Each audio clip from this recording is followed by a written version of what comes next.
Today we're talking more about the ENTJ in this Myers-Briggs system. So we often refer to this person as a strategic commander.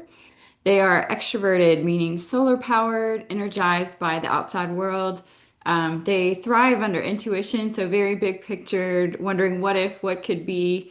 They make their decisions preferably by logic and ideas. So with a thinking preference, of course, we all think, we all feel, but ENTJs prefer that thinking preference to make decisions. And then with a J preference, judging, they want closure. So this does not mean that they are judgmental, but they really want to see their environment as decisions to be made and make that decision pretty quickly.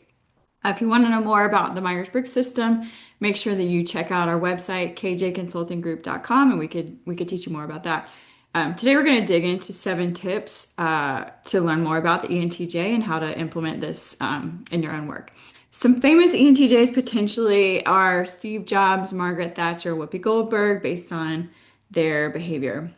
So here are some tips for if you are an ENTJ, if you think that strategic commander is your Myers-Briggs type, here's some tips to make yourself incredibly effective.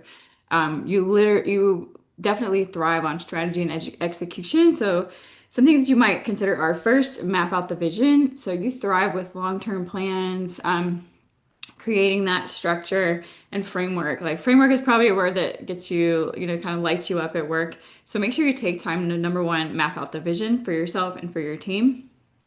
Second tip for ENTJs is to lead with purpose. So you are likely able to really motivate people around your big picture plans, and it's a gift. So make sure you use that wisely and really think about like what are you going to kind of leverage that power for. A third tip is to balance action with listening.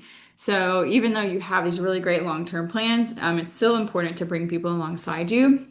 So make sure you slow down and pause to be able to take in new perspectives and consider if there is something in your plan that you didn't consider before to make sure that you include that. A stretch opportunity for ENTJs is to make time to build relationships and check in with how your coworkers are doing. Sometimes it doesn't come as naturally for an ENTJ. You really thrive on that, making long-term plans and executing and driving people forward.